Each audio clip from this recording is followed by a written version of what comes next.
മുൻ DGP R ശ്രീലേഖയുടെ പേരിനൊപ്പം IPS വേണ്ട എന്ന് തെരഞ്ഞെടുപ്പ് കമ്മീഷൻ. IPS എന്നത് തെരഞ്ഞെടുപ്പ് പ്രചാരണ ബോർഡുകളിൽ നിന്ന് മാറ്റാൻ കമ്മീഷൻ നിർദ്ദേശം നൽകി. തിരുവനന്തപുരം കോർപ്പറേഷനിലെ ശാസ്തമംഗലം വാർഡിലെ BJP സ്ഥാനാർത്ഥിയാണ് ശ്രീലേഖ.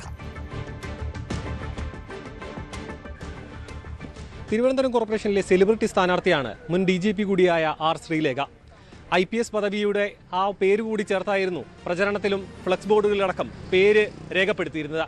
ഇതിനെതിരെ ഇതേ മണ്ഡലത്തിൽ തന്നെയുള്ള ആം ആദ്മി പാർട്ടിയുടെ സ്ഥാനാർത്ഥി തിരഞ്ഞെടുപ്പ് കമ്മീഷനിൽ നൽകിയ പരാതിയുടെ അടിസ്ഥാനത്തിലാണ് ഈയൊരു പദവി, ഔദ്യോഗിക പദവിയുടെ പേര് ഇത്തരത്തിൽ തെരഞ്ഞെടുപ്പ് പ്രചാരണത്തിന് ഉപയോഗിക്കാൻ പാടില്ല എന്നൊരു നിർദ്ദേശം BJP നേതൃത്വത്തിന് ലഭിച്ചിരിക്കുന്നത്. അതിൻ്റെ ഭാഗമായി ഈയൊരു പേരുള്ള ഭാഗങ്ങളിൽ റിട്ടയർഡ് എന്ന് ചേർക്കുകയോ ആ IPS എന്ന ഭാഗം മായ്ച്ചു കളയുകയോ ചെയ്യാനുള്ള നീക്കത്തിലാണ് ഇപ്പോൾ BJP പ്രവർത്തകരടക്കം. അത്തരത്തിൽ ഈ ഒരു നിയമക്കുരുക്കിനെ മറികടക്കാനാണ് BJPയുടെ ശ്രമങ്ങൾ നടക്കുന്നത്. ഈയൊരു ശാസ്തമംഗലം വാർഡിൽ നിന്നും വിജയിച്ച് മേയർ സ്ഥാനത്തേക്ക് പരിഗണിക്കാൻ സാധ്യതയുള്ള ഒരു സ്ഥാനാർത്ഥിയാണ് ആർ ശ്രീലേഖ.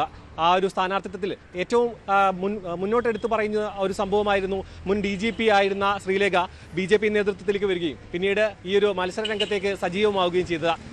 വളരെയധികം സജീവമായി പ്രവർത്തനവും ഗൃഹസന്ദർശനവും നടക്കുന്ന സമയത്താണ് ഇത്തരത്തിലൊരു നിയമക്കുരുക്കിലേക്ക് കാര്യങ്ങൾ എത്തിയിരിക്കുന്നത്.